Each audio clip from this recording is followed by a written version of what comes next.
This is part 12 of my series where I go over every character's journey through Soul Melter EX, Star Allies' True Arena.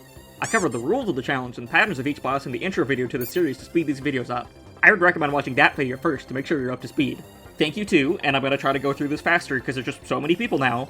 Poyo SC, Marty, Angry King, Kirb, Ender Salasa, the Ender Kirby, No Relation, Ruben, K the Noob, Diego, Sophia, Magic Ice, Wafflo-ish, Some Weirdo, Pincer, Temix, Phantomist, D-Man, Chili Ice, Bobo, Vortex Archer, Misk, Staple Star, Splatfan, Ketchup Lover, Pixel Bandit, Gamer Temmie, Michael, and the most correct person of all time, Riolu, for commenting/talking about Beam. You are 100% allowed to make as many beam attack jokes as you like. Don't worry, I won't judge you, this is a pro beam attack household. Putting that aside, Beam is a relatively simple, well-rounded ability with a little bit of everything at its disposal. It also has a pretty small moveset, which is such a relief after the bloated nightmare that was Fighter. Will Waddle Doo be able to beam attack his way to victory, or is he just too dinky? Let's find out. Also, like and subscribe or every future video I make will be filled with beam attack jokes. In the overview section, I'll go over the ability's moveset, attributes, and strengths and weaknesses. Beam's regular attack, Beam Whip, has you do a beam attack!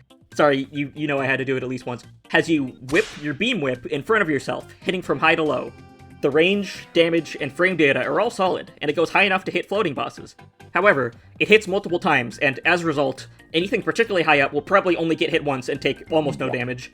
All of Beam's attacks, and I wrote that not realizing I put Beam and attack right next to each other again, have the electric property, which can be used to deal extra damage to Twin Kracko during the rain attack, and Francisca during the soda gun attack, which she barely even does in this arena. When it comes to boss-specific interactions, electricity is significantly worse and more situational than other elements like fire and water. However, it does have the added benefit of having more hit lag. Whenever you hit a boss, they are briefly frozen to sell the impact, and electric attacks will freeze them for notably longer.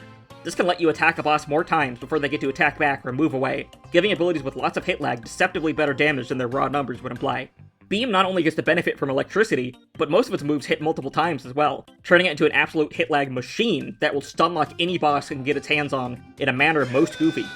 Your dash attack, Cycle Beam, has you slide along the ground while spinning the Beam Whip around.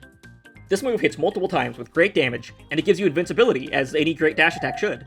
The distance and duration of the move are respectable, so it's set up to be a reliable escape option, but it has one strange quirk that seriously kneecaps it. If you hit something with the move while sliding, such as, say, a boss, you will suddenly grind to a halt. This makes Cycle Beam unusable as a traditional get-out-of-jail-free invincibility move like most dash attacks. However, the long duration of the invincibility does mean it's still useful against any boss with hitboxes that willingly move out of you, like DDD dash attacking through you or Francisca's axe bouncing away from you. Oh yeah, time for the really good stuff. Beam Blast, the aerial dash attack, has you fire a shower of electric balls diagonally downwards. The attack also bounces you up a little bit, allowing you to use the move multiple times in a single jump. The damage and hit lag on Beam Blast are off the charts, giving Beam a potent offensive game. In exchange though, the move is pretty finicky to work with. Spacing with it is tricky. If you're too close, none of the projectiles will hit and you'll only hit with the wand hitbox, turning the damage from fantastic to straight up god-awful. If you're too far, most of the projectiles will miss, which obviously also isn't good for your damage. The higher up the boss is, the tighter the spacing will be, and if a boss is too high up, they're totally unreachable with Beam Blast, though that doesn't happen very often. The bonus height it gives you is also surprisingly intense if you use it while rising from a jump, which can easily launch you into a projectile if you don't expect it. It's worth the trouble though, as it will disintegrate the competition if used well. The charge attack, Wave Beam, has you fire out a large piercing energy projectile with infinite range. It charges very fast and has respectable damage, though notably worse DPS than using your other moves. If used in the air, starting the charge will slow your fall a bit, so you can use it to safely attack aerial bosses from afar. It's pretty slow and clunky at doing that, but at least you have the option to. You can turn around while charging on the ground, but not in the air, and it has a comical amount of recoil if used in the air. Ask me how I know both of these things in particular. The command grab, Capture Beam, is, as always, performed by pressing up or forwards and attack right next to a star or a regular enemy. Hi, how are you? You will hold them in your arms, and can turn around, which can be used to spin them all around and look silly in the process. This is the high-impact, practical analysis you come to these videos for. You are invincible while holding something, so you can extremely situationally use this to dodge attacks, but your item will be despawned if it touches a hurt box. Pressing the attack button again will have you shoot them diagonally upwards a good distance until they explode. The damage on Capture Beam is, as with everything else Beam can do, very respectable, and the angle it's sent at makes it fantastic at hitting this game's wide array of floating bosses. And that's it! 5 whole moves! Man, that was so much easier to cover than Fighter. And unlike Fighter, who had like 20-ish moves and managed to only have like 2 good ones, leaving him feeling really limited and awkward, all of Beam's attacks are genuinely great. A lot of abilities boil down to just spamming 1 or 2 particularly good moves, so Beam stands out and feels particularly well-rounded and flexible. Unfortunately, this comes at the cost of being a bit of a glass cannon. Your grounded dash attack is pretty unreliable at getting you out of danger, and that's your only invincibility option, other than Capture Beam, which is only usable for its invincibility in the dinkiest of situations. Your best DPS and all-around best move, Beam Blast, also requires you to be relatively close to bosses, especially if they're floating. With no air invincibility option except for the air dodge, which just keeps you locked in place anyways, Beam often encourages you to put yourself in risky situations while providing no safe way out of them, so you will probably get bumped and bruised more than usual.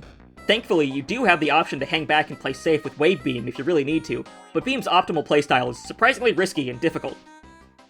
In this section, I will go over the abilities matchup versus each boss and give them a matchup chart. Wispy. Beam starts off with a pretty awkward showing. The ideal place to be when fighting Wispy is right up in his face to avoid as many air puffs and apples as possible. Beam Blast doesn't allow this, as it absolutely sucks at point-blank range, and also needs to be used in the air, which makes it way easier to get beamed by a random apple. Now I'm thinking, maybe it's better to just use your regular attack against Wispy? It's way easier and safer to use, and it's still very effective, but it just feels so wrong not using your strongest attack against this guy, because he's so easy to hit. Your lack of good invincibility options, coupled with your inability to kill him before he gets to attack, means that you'll have to do some honest-to-goodness dodging. With your good damage, the fight isn't that long, though, so it can't go all that bad. Mini-Boss Gauntlet 1. Wispy made Beam Blast look kinda mediocre, but these guys are here to redeem its good name. Good damage plus easy bosses equals easy matchup. Goldon and Silvox. The horizontal arrangement of their arena makes beam blasting a total pain, but intentionally dash attacking backwards and letting them run through you will make short work of these already very short fellows. I mentioned before that Beam had some defensive weaknesses, but those only matter if the boss has something resembling a threatening attack. I have to go now. My planet needs me.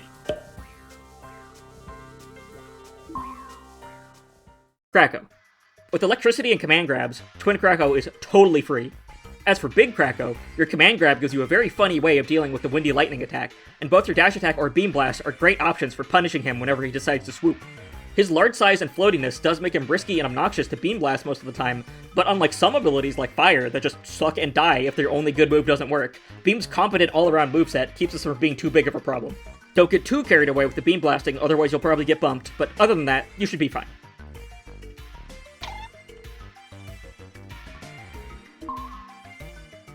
Mini-Boss Gauntlet 2. Chef Kawasaki gets his beams absolutely blasted. Vivitria floats too high up to comfortably hit with Beam Blast, so she's actually a bit bothersome. Oh, no, wait, she came down, so it's fine. Oh, no, wait, she's dead. Okay, never mind, she's not a problem at all. Twin Bugsy, though. Oh. They don't have that much health, and you hit like a truck, so ideally the fight shouldn't go on too long, but these are the first guys that will really make you start to feel like the glass part of your glass cannon. With how quickly they zip around, and how defenseless your precious aerial dash attack leaves you, Beam Blasting is basically guaranteed to lead to contact damage. If you decide to stay on the ground instead, you now have worse DPS, and aren't even in that much better of a position, honestly, so you might as well just try to bum rush them to minimize your losses. This is the first ability in a little while to struggle against Twin Bugsy, and I'm glad, because it means that things are finally back to normal.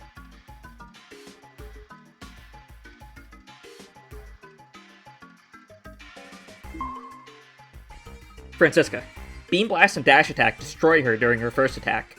I tried to Beam Blast her during the Icicle attack, but it's risky and stupid because it doesn't even deal all that much damage because she just floats too dang high, so you should just hang back and use the projectile instead. It's a little weird to use in the air, but it's totally doable, and it will heavily punish her for doing such a lengthy attack. If you play it simple and safe by using the projectile, and don't repeatedly get hit by trying to Beam Blast her unnecessarily, she should go down easily. Flamberge. If you haven't noticed, I'm using both the words beam and blast very often, as the intricacies of Beam's matchups mostly revolve around how easy they are to spray down. Flamberge's first attack doesn't really give you enough space to Beam Blast her down without bumping into her, but the dash attack can save the day while also looking extremely weird, like, literally what am I hitting her with right now? The rest of the fight is pretty simple and easy, but the Flame Pillar attack is where I totally embarrassed myself by learning in real time that you can't turn around while charging in the air. Almost every hit I took against the Maid Sisters up to this point was just because I was trying to show off and play fancy. Except for maybe this hit. I think that this is just a typical Beam Blast moment. I am my own worst enemy. Zan. She's extremely vulnerable to your electrical onslaught, despite her being the electric person. In case you needed more proof that Beam Blast is crazy, well, here you go. Zan then does her other attack that involves her standing still and leaving herself vulnerable for a really long time, and then just gets totally dinked on. Die. Fire and Fighter might have given you the impression that Zan is capable of doing things, but thankfully we're back to normal abilities now, and no, Zan cannot in fact do things. All is right with the world. Meta Knight. This matchup is very weird and not very good. On the bright side, if you manage to get a good Beam Blast chain going on him, he will just cease to exist. On the dark side, his small size makes it hard to maximize your Beam Blast damage, and his propensity for literally jump scaring you with sudden jump attacks makes him incredible at preying on you for using your beloved bread and butter. With your dash attack being weird and your projectile having some startup time, you also aren't very good at playing a keep away game, unlike professional lame-o Fighter. Try to zap him to death as quickly as possible while also staying on your toes, or else you might get shanked one too many times. DDD. I was genuinely surprised when DDD went down in Phase 1. Nothing particularly noteworthy happened, it's just, man, Beam Blast is so strong. This big, predictable oaf is easy to hit with the good old BB. He also loves moving around so much that he will be constantly moving through you, never staying in one spot for too long, which is absolutely perfect for your dash attack, which will both protect you and shred his health bar at the same time. Other than the usual expected occupational hazards of using Beam Blast, this is a simple, good matchup for Beam. Highness. Similar to Meta Knight, this fight is pretty feast or famine. The first phase shouldn't be too much of a problem, especially with your command grab to help out.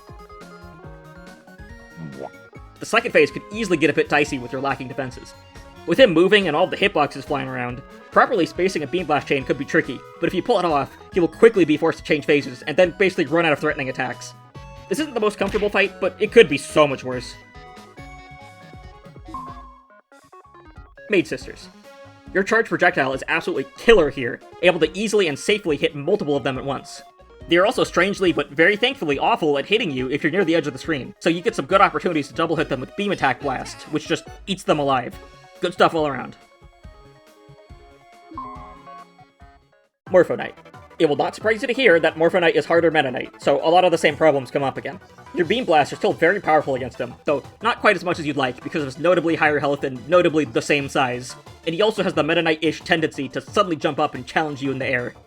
You can try to wait for an opening to attack safely and chip him down with charged projectiles in the meantime. Or, you can go electric balls to the wall and just try to blitz him down before he gets too much time to bully you. He hurts though, so only go for the fast, risky kill if you have a lot of health to spare. During his big shockwave attack, clever usage of command grabs can let you pour on a lot of extra damage, which really helps tip the scales in your favor in this war of attrition. His evil face projectiles take up a lot of space, and with your iffy dash attack, you'll probably be forced to jump over them, leaving you in an awkward spot that can make it hard to dodge his air-to-airs. With no reliable escape options to lean on, you'll need to bring your best to get past this fluttery fiend. Void Termina. Beam Blast is really strong, you guys. Void Termina can shift upwards a bit, which makes him more cumbersome to blast, and you might get dinked by a stray blood drop of his if you're not careful, but he melts so fast with properly spaced Beam Blast that it makes Goldon and Silvox look like they have health. Void. Oh boy, it's time to explain how anticlimactic Void is again. With how much he moves around and how often he stays pretty high up, he's a bit resistant to Beam Blast spam.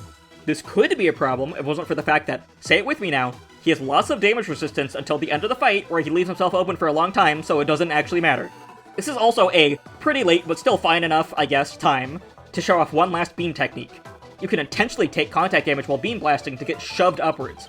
The added height gives you more time to fire at them before you hit the ground, and your iframes allow you to focus entirely on landing all of your shots for a little bit without having to worry about dodging. Using this to go faster could be kinda clever, but Beam is already frail enough as it is, and the real problem with this is it won't even make you look cool, because it just looks like you messed up, so is it even worth it? Anyways, show this ball guy who the real ball in town is with one final beam attack, and finish this run so I can finally stop saying Beam Blast every 10 seconds. I really liked using Beam, and it was a blast, pun not initially intended, but then I decided to roll with it, to play with. Getting to use every move it had to the fullest felt cool and rewarding. Seriously, it's really weird by this game's standards that it has no dud moves, and even weirder compared to Fighter, who was like 80% dud moves. Beam's problems are less because of flaws with the moves it does have, like Fighter, and more with what it doesn't have. The whole moveset is extremely solid, but the lack of a reliable invincibility move, especially in the air, is sorely felt. Beam Blast is a massive double-edged sword that will destroy bosses and make you a complete sitting duck in equal measure. Beam reminds me a lot of Chef, another ability with simple, powerful moves but serious defensive shortcomings. Chef, though, had the ability to heal and greater all-around damage, in addition to being able to play more safely with its better range and easier-to-use projectiles. I'm still kind of debating where Beam should go, but I think I'll settle on A-, though I could be argued to put it a spot higher or lower. Beam is a good, flexible ability that can handle just about anything, though it will take some more skill and finesse on your end to work your way through its more awkward matchups. Next up on the list, we have Plasma. For real this time. This was never supposed to be a surprise or a prank, I genuinely just misread my own list and then never double-checked it. And that's how you end up introducing the same ability 2 videos in a row, oops. The order I will cover things is in a post linked in the description, but you can still request or just kind of talk about any of the remaining abilities or Dream Friends, and I'll name drop you in their respective video. Like and subscribe to get Revolution Beam put back into Star Allies, because seriously, like, why did they ever remove Revolution Beam? Everyone loves Revolution Beam.